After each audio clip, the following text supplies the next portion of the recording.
Hey guys, welcome to a new video.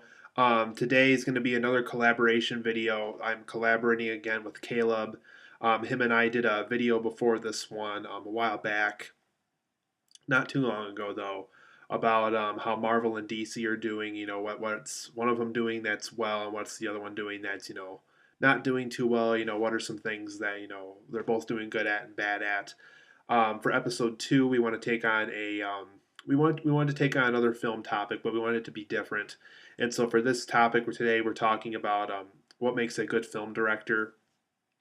I've talked about this a little bit in the past in previous videos, but we really wanted to make this another collaboration video again. So like before, you'll hear my take in this video, and then I'll be sure to provide a link down below of Caleb's take to this. And so after this video is done, hopefully you'll go and check out his video, or if you listen to his stuff a lot, hopefully his video brought you here to my video. So either way, hopefully check out both sides of the topic today. And so here we go for another collaboration video. So for me, what makes a good film director? I think if they have a promising and a established, consistent style with their work, I think we have a good film director in the works. Christopher Nolan, Steven Spielberg, J.J. Abrams, John Hughes back when he was alive, Stanley Kubrick back when he was alive. All of them have managed to accomplish this. I think they all brought this really promising style. It was established by the time or even Wes Anderson too. He's still around now. All of them have these established and really promising styles to their work. And it's one of those things where every time we're watching something from them, we always know it's from them, whether it's the color scheme or the way they shoot the film or the way these characters act or the way the storyline plays out. All those things can make a really unique film director and a really good one too. And some of the best ones remain consistent, but they're also good about kind of changing things up when need to. Specifically, when they take on different topics, like let's say they take on an Egyptian topic one day, and then for the next film they take on pirates. They got to find a way to make a little bit different, but they can still find a way to kind of give that special touch that they provide to their later work. So I think really good film directors are able to do that. Style and substance are of equal balance. This is very important to me because a lot of directors these days, they're either strictly about style or they're strictly about the substance. And sometimes you rarely ever get both, or at least both that are done very well. There are a few directors who are still around today who are able to do this. Once again, Christopher Nolan, J.J. Abrams, Steven Spielberg, Robert Zemeckis, more so back in the day though. He's still good now, but he really made some really good stuff back in the 80s and 90s. Um, all of them, have a really good sense of making things equal. Making sure it's very done in a very, brilliant style while also having really good content and substance for the story. I guess if talking Robert Zemeckis, look at Who Framed Roger Rabbit.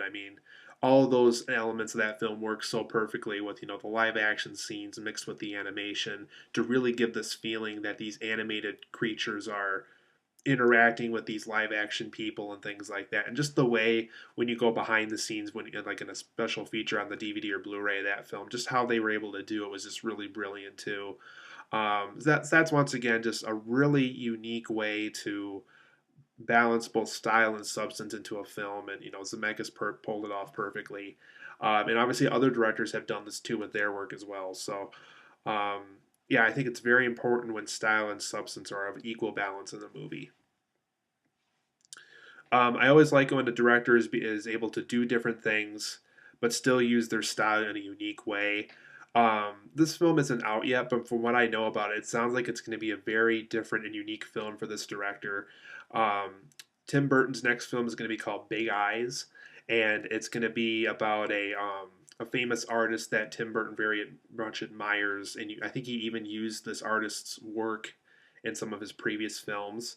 But what's going to be unique about it is it's going to be done in a very different way than what we've seen other Tim Burton films done before. Because for the longest time, he did this long streak of all these films that look really similar, like Alice in Wonderland, dark shadows and all that other stuff. All that stuff looked really, really similar, and it almost looked too similar after a while.